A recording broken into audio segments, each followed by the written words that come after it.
Recording studio Sheikhpura. रो रो के चला बहिया तोहरा कगड़िया गे, रो रो के चला बहिया सुन जान गड़िया गे, करी के बियाह बचली गेन ससुररिया गे,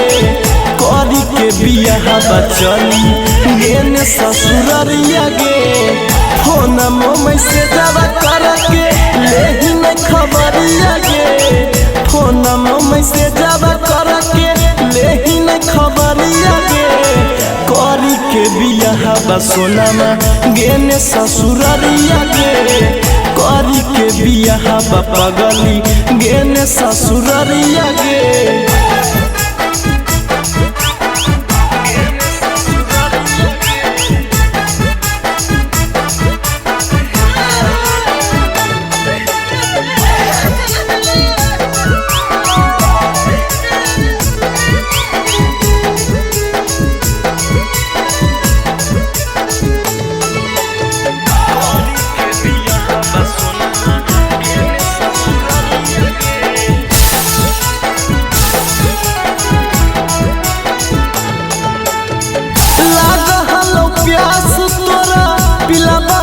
पनिया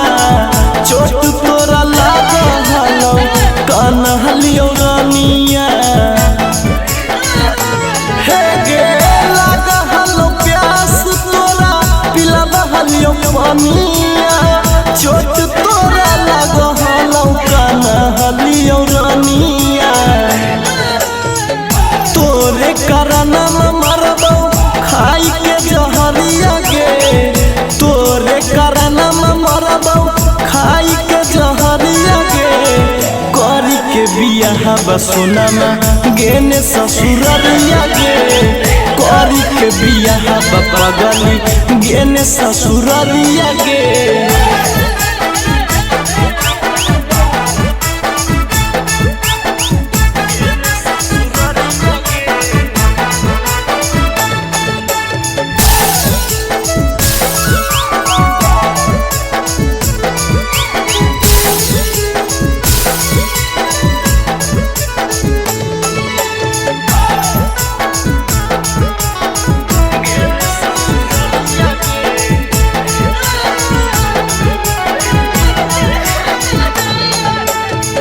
बचपन से पाली पोसी कैलियो सयान गे, आज काहे हमरे से हो गेनी वीरान गे, सुनना बचपन से पाली पोसी कैलियो सयान गे, आज काहे हमरे से हो गेनी वीरान गे,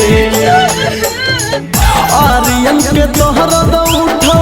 दिल के भीतरिया गे, निशन के दोहरा उठो दिल के भीतरिया गे, करी के बियाह बसोनमा गेने ससुररिया गे, करी के बियाह बपगली गेने ससुररिया गे। बिना रिकॉर्डिंग स्टूडियो शेखपुरा।